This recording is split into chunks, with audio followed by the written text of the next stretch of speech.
এভাবে যদি কাশ্মীরি আমের আচারটা তৈরি করা হয় তাহলে কিন্তু এক টুকরো আমও গলবে না, সবগুলো আমই এইরকম সুন্দর থাকবে। আসসালামু আলাইকুম, কেমন আছেন সবাই? যে যেখান থেকে আমার ভিডিওটি দেখছেন সবার জন্য রইল অনেক অনেক শুভেচ্ছা ও ভালোবাসা।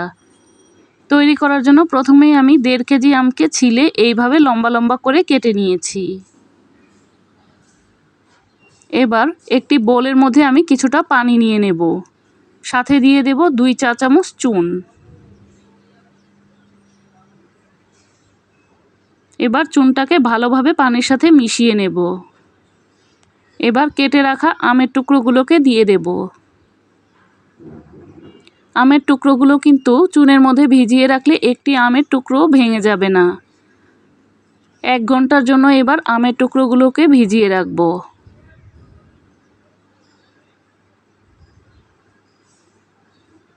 এক ঘন্টা পর আমি ঢাকনাটা খুলে দেখাচ্ছি। এবার আমের টুকরোগুলোকে কিন্তু খুব ভালোভাবে ধুয়ে পরিষ্কার করে নিতে হবে। খুব ভালোভাবে কিন্তু আমগুলোকে পানি দিয়ে ধুয়ে নিয়েছি। এবার চুলায় দিয়ে দেব 2 কাপ চিনি আর আধা কাপ পানি। চিনিটা না গলা পর্যন্ত এবার রান্না করে নেব। সাথে দিয়ে দেব 1 চা চামচ লবণ।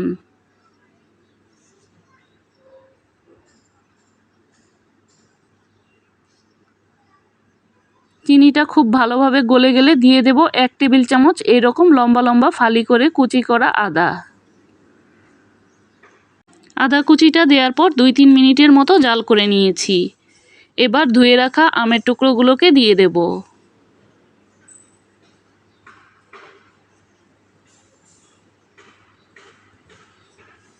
সাথে দিয়ে দেব আধা কাপ ভিনেগার। ভিনেগারটা দিলে কিন্তু আচারটা অনেক দিন ভালো থাকবে।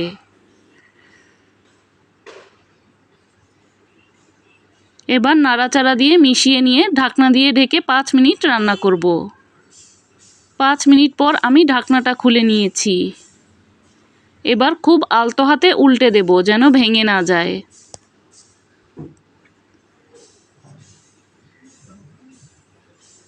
আজকের আচারটা কিন্তু একটু শুকনো শুকনো করে তৈরি করব, এজন্য পানিটাকে খুব ভালোভাবে শুকিয়ে নিচ্ছি। এবার কুচি করা এই রকম কয়েকটি শুকনা মরিচ নিয়েছি, আমি বিচিগুলোকে ফেলে দিয়েছি। এখানে প্রায় 8টির মতো শুকনা মরিচকে আমি এভাবে কুচি করে নিয়েছি। মরিচটাকে দেওয়ার পর এবার 3-4 মিনিটের মতো জাল করে নেব।